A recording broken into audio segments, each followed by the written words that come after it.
উমরায় গেলে, হজে গেলে মদিনায় আমরা অবশ্যই যাই।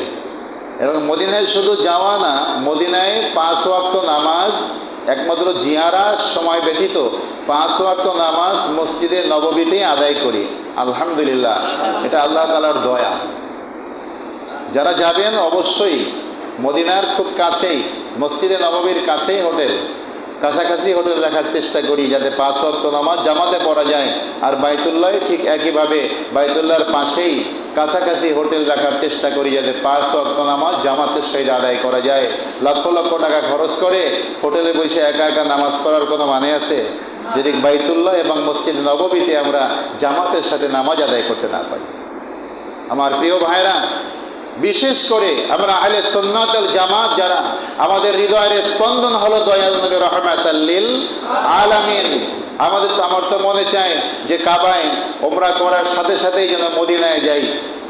তো হাজিরা থাকে সাথে, এই জন্য যেতে পারি না, তাদের দায়িত্ব পালন করতে হয়। তাই এই জন্য আমরা মদিনায়, মক্কায় ওমরা শেষ করে তারপরে মদিনায় যাই। মক্কায় 1 সপ্তাহ, মদিনায় 1 সপ্তাহ যাই। মন ভরে, প্রাণ ভরে আপনি সপ্তাহব্যাপী মসজিদে নববীতে 24 ঘন্টা পড়ে থাকলেও আপনাকে কেউ না করবে না।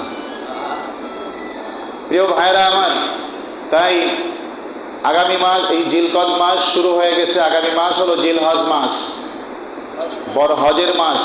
এই হজের মাস যে মানে কোরবানি, আমরা কোরবানি হিসাবে চিনি, হজ হিসাবে আমরা তেমন একটা আমাদের মধ্যে পরিচিত নাই, কারণ আমরা এগুলো নিয়ে লেখাপড়াও করি না, গবেষণাও করি না।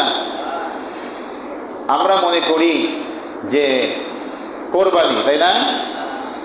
আমি সকলের উদ্দেশ্যে বলছি, ভাই আপনাদের দোষ নাই, এটা ইজি তো দরজাটা, 2টা দরজা একটু আস্তে আস্তে লাগানোর চেষ্টা করবেন, তাহলে দরজাও ভালো থাকবে আর সবাই এরকম আটকে উঠবে না, কারো কষ্ট হবে না, নামাজেরও ডিস্টার্ব হবে না। ঠিক আছে না? দরুদ পড়েন, আল্লাহুম্মা সাল্লি আলা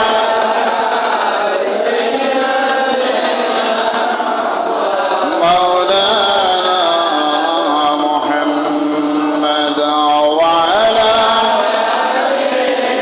সাইয়্যিদিনা মাওলানা মুহাম্মদ। প্রিয় ভাইরা আমার, হাদিসটা আবার আপনাদেরকে শোনাই। ক্বাল আলাইহিস সালাতু ওয়াস সালাম, মান হাজ্জা ফাজারা কবরি বাদা মাউতি কানা কামান জারানি ফি হায়াতি, রাওয়াহুল বাইহাক। আমার রাহমাতাল লিল আলামিন বলেন, সাল্লাল্লাহু আলাইহি ওয়াসাল্লাম বলেন, আমার ইন্তেকালের পরে আমার যে ব্যক্তি হজে এসে হজ করার পরে আমার কবর জিয়ারত করিল, সে যেন জিন্দা অবস্থায় আমার সাক্ষাৎ করিল। বাইহাকি শরীফ।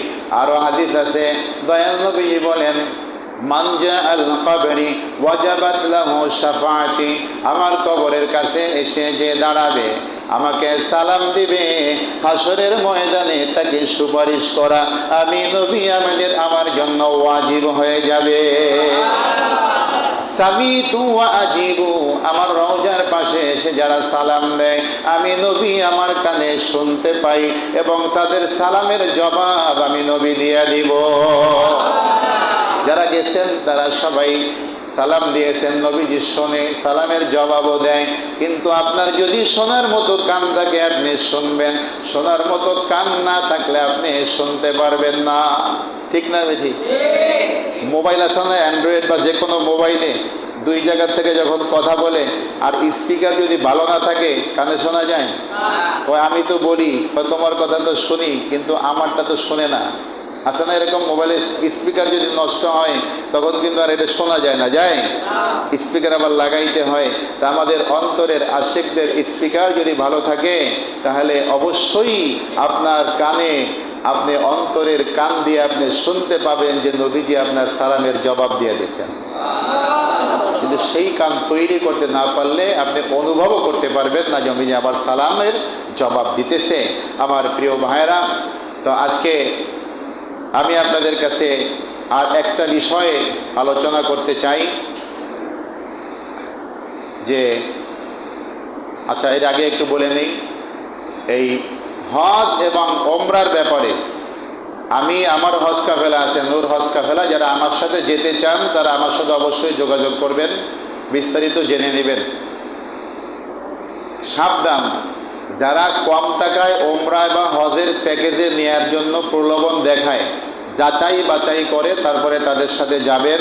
কারণ যারা হজ করে আলহাজ লাগায়, এরাও কিন্তু এর মধ্যেও কিন্তু চোর আছে, বাটপার আছে, বাংলাদেশেও আছে, সৌদি আরবে আছে। বাঙালি যারা ব্যবসা করে অনেকেই মানুষকে ক্ষতি করে, মানুষের উপরে জুলুম করে। এই দিক থেকে খুবই সাবধানে যাবেন, যার সাথেই যান না কেন। প্রিয় ভাইরা,